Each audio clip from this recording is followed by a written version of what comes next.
I've been teaching hip hop and tap for 6 years. This year, I'm also teaching musical theater for the very first time. And I want to share to you guys what it was like.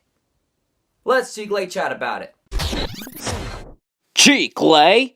Welcome to Chicle Chat. I'm Alex Gum, aka Chicle. So it has been a month since I've taught musical theater at dance studio that I'm instructing at. And let me tell you, it's obvious, but it's so different from teaching a new style than the styles that you're so used to teaching like for a few years ago or whatever. Obviously, one, because they're different dance styles. So that's the one thing we gotta get out of the way. But I have some other reasons why, just based on experience, that I wanted to carry on in case for some reason I end up teaching contemporary or maybe jazz or for some dear God reason ballet. That would be a mess if I ever taught ballet. Let me just first say that. But anyway, it's just that you have been dancing those styles before. It's just how to prepare. Now, usually dance instructors teach different varieties of styles of dance, and they do their own system, and it's sometimes, identical in a way. But sometimes dance instructors who do different styles are more creative when they teach different styles and they do something very different. Like they have a different game plan and also just have like different objectives and exactly like what to accomplish when they're teaching those classes. Now, of course, I have some dance instructors and some good friends of mine and even some of the dance teachers who have been teaching multiple styles before. One teacher teaches jazz and contemporary and the other one teaches tap and hip hop, or maybe ballet and lyrical, etc., etc. Not only that they're teaching the styles of the classes that they're teaching, but they're also doing it in their own ways and that they're doing it differently. It's like the same instructor, but it feels like a completely different class. For example, I remember a very long time ago, I took Dino Elias's class, way back when Dino was just only teaching just tap by the time. And then the year after, Dino Elias started teaching hip hop and contemporary, and I think maybe jazz funk by the time too. But anyway, I decided to come take the class, or classes. And so when I took his classes,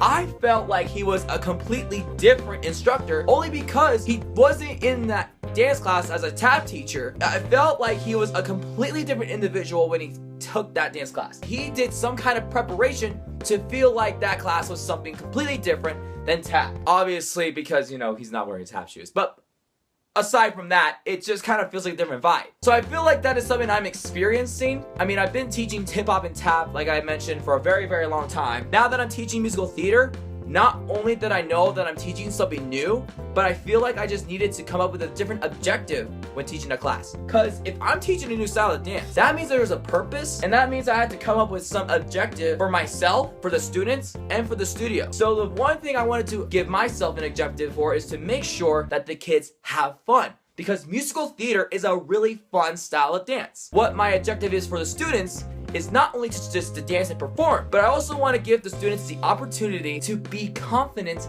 when they are performing, when they're making facial expressions, and to understand why we do this magical thing called, just know I said lip syncing, not watermelon. And for the studio, because they have like a new instructor for that style, that means I have to make a positive impact just by the simple style of dance that I'm teaching to the studio, you know what I mean? Having a dance instructor having the experience of instructing a dance class in general, but specifically being offered to teach a new style of dance at a studio, it's kind of a big deal. And that gives not just the students experience, but it also gives the dance instructor his or herself the experience. So I think it's an awesome thing, and I think it's the one thing that dance instructors need to keep in mind and stuff. Well, guys, if you thought this was an awesome topic to talk about, then be sure to give this video a like and share. And if you're a dancer, please leave in the comments below on what kind of styles that you want to dance whenever you want to become a dance instructor. And if you are a dance instructor and you're watching this video, leave down in the comments below on what dance style you want to teach. I know you guys are teaching a lot, but if there's one style that you're not teaching and you want to teach, what would it be? Let me know. Alrighty guys, so that's all the time that we have for today. I'm Alex Gum, aka Chicle, and I will see you guys next time. If you haven't yet, be sure to subscribe to our YouTube channel. Also, you can like us on our Facebook page. And be sure to follow us on Twitter and Instagram for more dance videos, more Chicle Chat vlogs, more Chicle news and entertainment, and more content.